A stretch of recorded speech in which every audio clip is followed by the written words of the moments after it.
Sigue escuchando New Horizons Radio.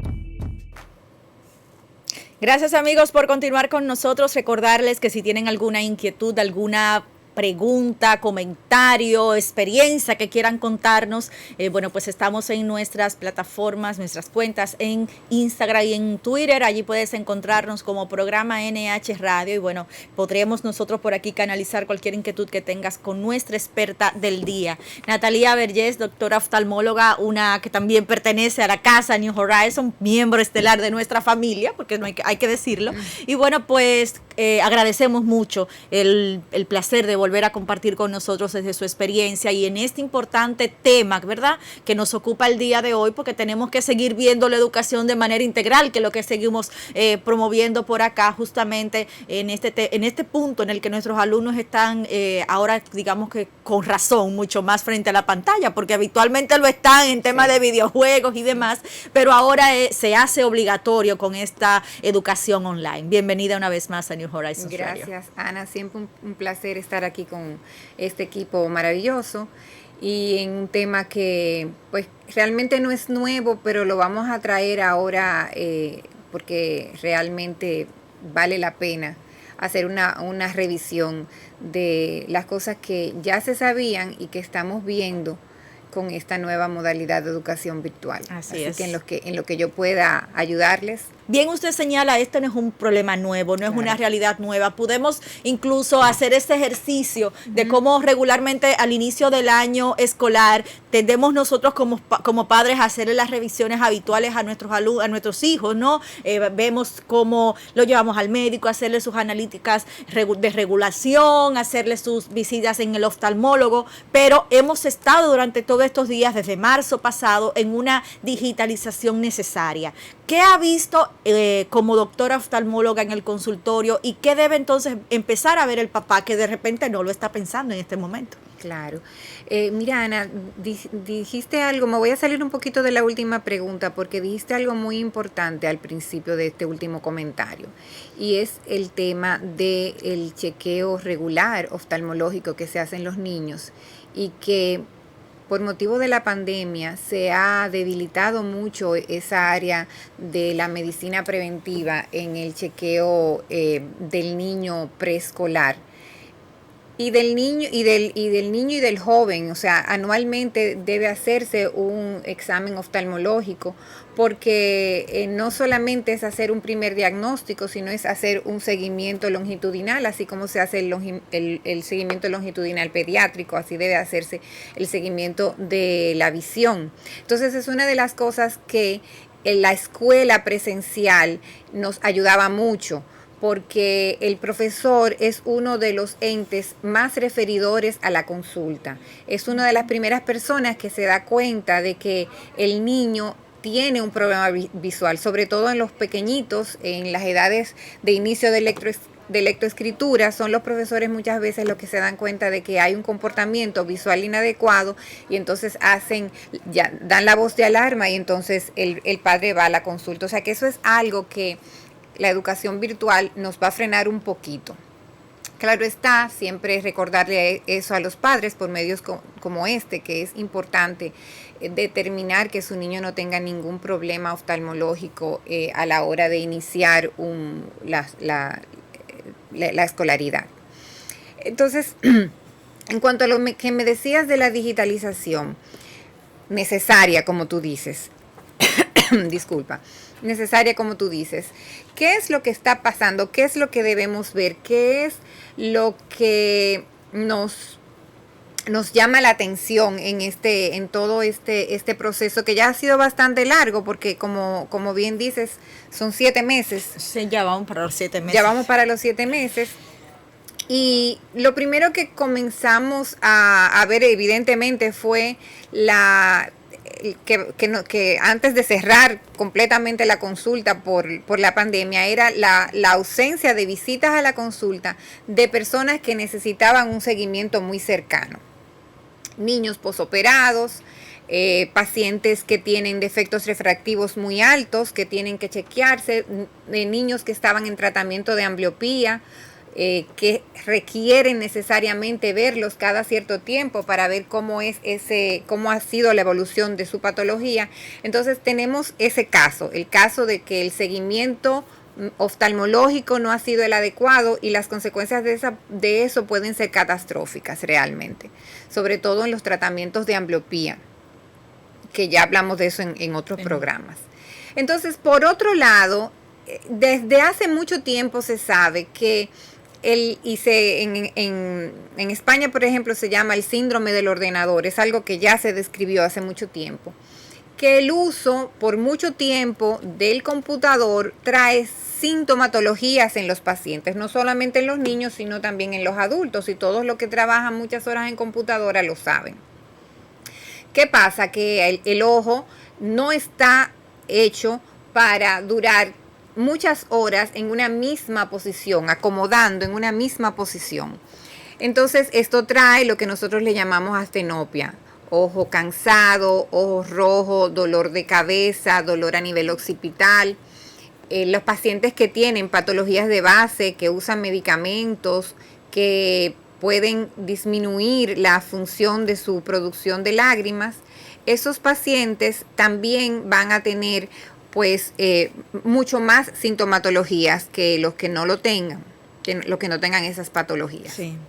Pero aparte de ese síndrome del ordenador que nos pasa a todos y que también les está pasando y les va a pasar a los niños, hemos visto en la consulta que tenemos una gran cantidad de niños que eran sanos, que no tenían ningún defecto refractivo y están llegando a las consultas con miopía. Se sabe ya y es muy estudiado a nivel, por ejemplo, de China y Japón, que son países que tienen una gran cantidad de pacientes miopes, que el uso indiscriminado del celular, del iPad, de los computadores, hace que estos pacientes tengan una progresión exagerada de la miopía. O sea, vamos a entendernos. El miope normalmente va a aumentar su miopía porque con el crecimiento crece la longitud axial del ojo y la miopía tiende a crecer.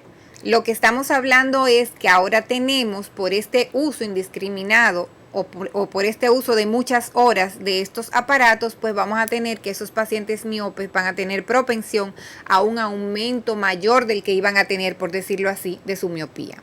Y los que no son miopes, pues pueden llegar a convertirse en miopes. Y vemos muchísimas otras cosas, como por ejemplo, el comportamiento de estos niños cuando vuelven a la consulta ahora.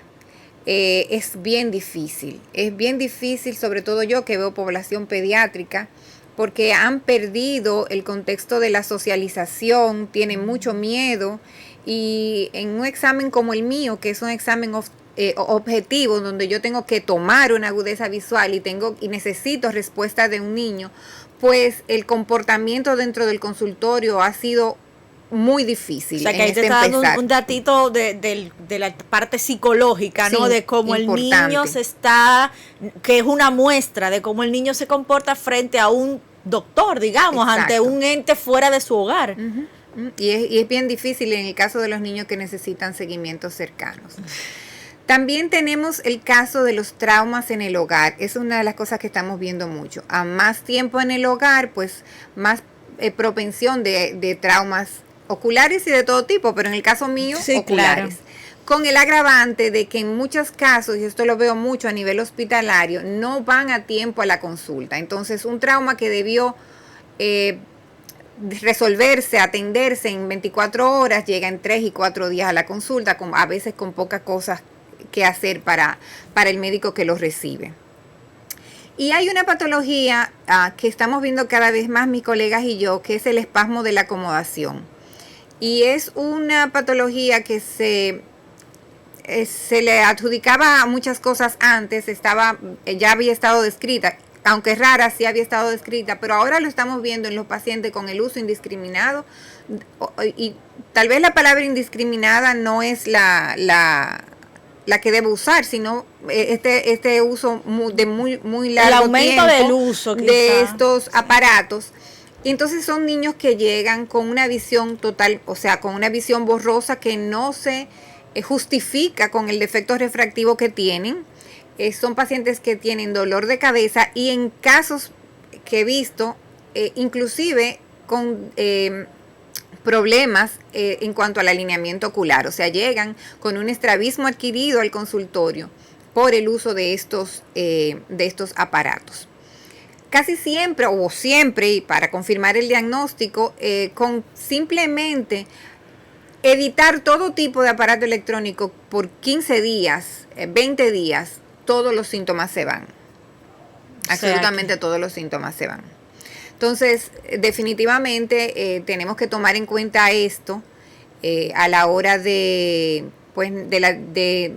plantearnos la digitalización y el uso de estos aparatos, tanto en adultos como en niños. Pero y entonces no podemos suprimir el uso por 15 días, por ejemplo. Esa no puede ser la alternativa en este punto. Entonces, doctora, ¿qué podemos hacer? ¿Cómo logramos ese equilibrio? Por ejemplo, en muchos colegios que ya han iniciado la jornada escolar en un horario, el Ministerio de Educación ha dicho que sería un año escolar de jornadas de 4 horas, ¿no? Con clases de media, pero hay muchos otros centros escolares que tienen una carga mucho mayor. ¿Qué podemos hacer entonces en el hogar? Estas pausas intermedias, ¿cuáles serían esas opciones? Mira, hay una regla básica que asumimos los oftalmólogos pediátricos e inclusive la sociedad de pediatría. Y es la regla muy fácil de recordar, 20-20-20. 20 minutos de uso de los aparatos electrónicos, 20 minutos de reposo, y ese reposo significa mirar a 20 pies de distancia, o sea, poner al niño a ver por una ventana de la casa, visión lejana. En mi caso particular le aconsejo mucho a los padres que como no podemos evitar las horas de escolaridad en el computador y en muchas veces las tareas, que la parte lúdica pues se le deje a otras cosas que no sea el uso del iPad y el uso del celular.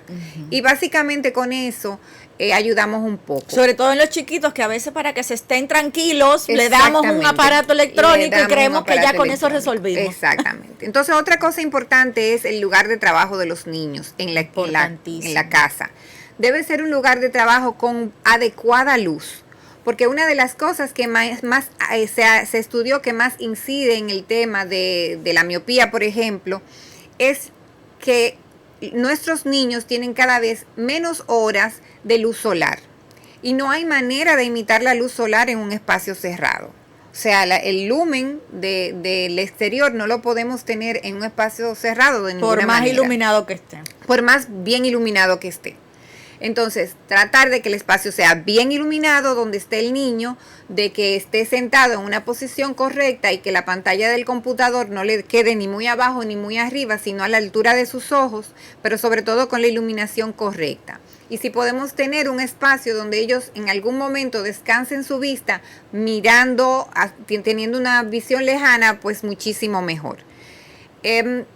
Se ha hablado por ahí también del uso de unos lentes que son de protección azul. No sé si lo has oído. Bueno, justamente tenemos una pregunta que nos llega de una oyente y dice, por favor, preguntar a la doctora qué es mejor para unos lentes recetados de un niño de 10 años. ¿Ponerle antirreflejos a los lentes o poner la protección azul para la pantalla?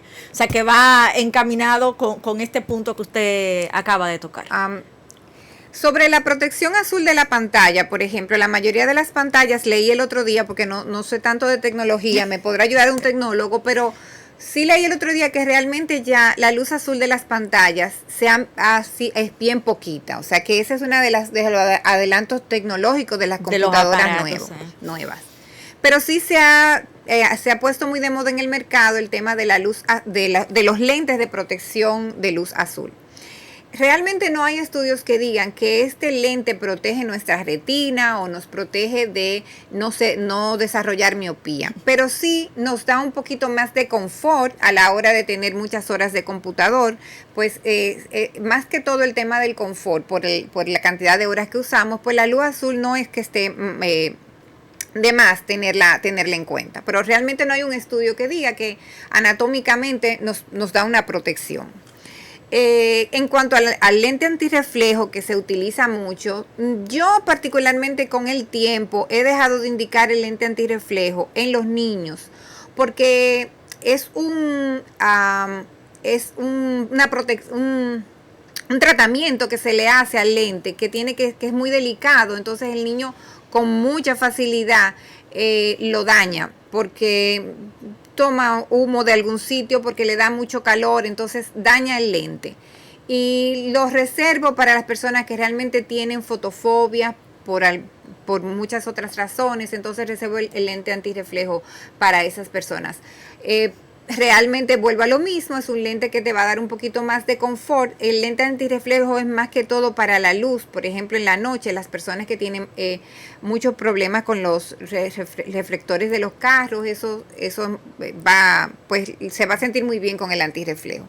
Pero básicamente es que tenga la corrección que necesita, si el niño la necesita, adecuada, y que tenga buen posicionamiento de su pantalla del computador y buena iluminación. Con eso logramos ya muchas cosas. El tema del ojo cansado, doctora, que vemos que los chicos, además de, o sea, pueden no tener una situación de visión per se que esté asociada ni a la digitalización ni preexistente, ¿no? Pero se cansa la visión. El niño empieza a frotarse los ojos, a veces se le embolsan un poquitito. ¿Hay alguna opción, digamos que, como por ejemplo las chicas que se colocan algunas bolsitas en los... ¿Hay forma de que el niño, además de estos ejercicios de visión distante y demás, podamos hacer con nuestros niños que no sea invasivo? Sí, mira, la maravilla del niño es su plasticidad, que no nos pasa a nosotras. Si nosotras se nos ponen las bolsas debajo de los ojos, no importa lo que hagamos, es difícil quitarnos. En los niños no pasa eso. La plasticidad en el niño es maravillosa. Entonces, por eso digo que básicamente debemos ocuparnos de que cuando el niño no necesite estar en la pantalla de televisión, haga otra cosa. Vamos a volver a que el niño juegue. Los juegos de mesa, que son extraordinarios. Vamos a bajarlo al parqueo del edificio. El que tiene un parque cerca y puede con toda la protección llevarlo al parque, pues prefiera hacer eso. Ese realmente es el descanso que necesita. Porque yo lo explico en la consulta a los niños, porque me gusta hablarle mucho a mis pacienticos, de una manera que ellos lo entienden súper bien. Y yo les digo, si tú coges una piedra o un libro pesado y tú lo tomas en tu brazo y lo tomas ahí mucho tiempo, tú lo vas a cargar perfectamente, no va a pasar nada. Vas a pasar 20 minutos, 30 minutos. Cuando te quiten el libro de ahí y muevas el brazo, vas a tener un dolor muy fuerte en ese brazo, porque eso es un músculo estriado, el del brazo. Igual lo que tenemos dentro del ojo es un músculo estriado, que cuando está contraído mucho tiempo, pues va a darnos sintomatología. Entonces esas son las cosas que tenemos que tener en cuenta.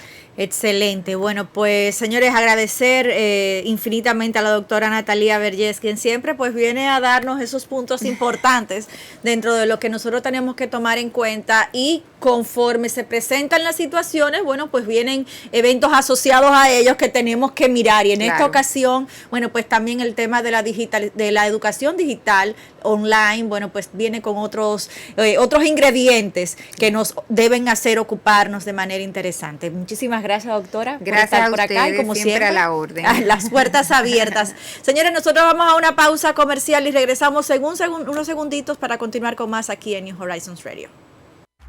Estás escuchando New Horizons Radio.